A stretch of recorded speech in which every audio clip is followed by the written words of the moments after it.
Manni marii bakka bu'oota uummataa walga'ii idilee 29ffaa gaggeesseen karoora baajataa bara 2019 irratti hooggantoota ministeera maallaqaa waliin mari'ate. Gaafiif yaada miseensota mana marichaarraa ka'aniif ibsa qallaatan ministeerri ministeera maallaqaa Abbo Ahmed Shideen baajatni bara 2019 kutaalee hawaasaa galii gadi aanaa qabaatan tilmaama keessa galchuun jireenya maatii Itoophiyaa hunda irratti dhiibbaa gaarii kan qabu ta'uu ibsaniiru. Humna bituu lammiilee kan guddisuu fi qaala'insa jireenyaa to'achuuf akka dandeessisu baasiiwwan hawaasummaa tilmaama keessa galchuun kan qophaa'e ta'us kaasan. Dinagdee mannalee yeroo ammaa jiru bu'uura keessa kan galchee fi cabiinsa dinagdee dura ture wal'aanuuf kan dandeessisuudhas jedhan.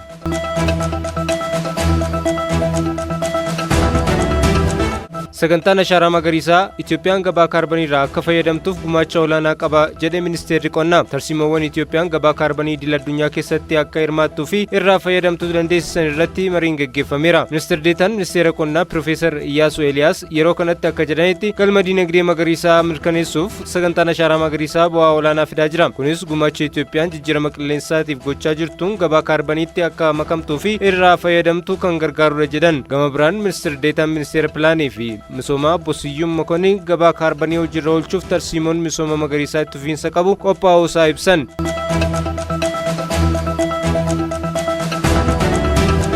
Naannoo Oromiyaatti qonna gannaa bara kanaan hanga ammaatti lafti hektaarri miliyoona 4,852 ol sanyiin uwwifame jedhe biiroon qonnaa naannichaa. Naannichatti bara kana lafa hektaara miliyoona 11,173 misoomsuuf karoorfame keessaa hektaarri miliyoona 9,634 ol qophaa'uun hektaarri miliyoona 4,852 ol sanyiin uwwifame jedhan itti aanaa hoogganaan biirichaa obbo Eliyaas Kadir. Waliigala lafa qophaa'e keessaas dhibbeentaan 43 faca'uu himan. Bara kana callaa kuntaala miliyoona 300 fi miliyoona 80,600 fi 59 walitti qabuuf hojjetamaa akka jirus eeraniiru.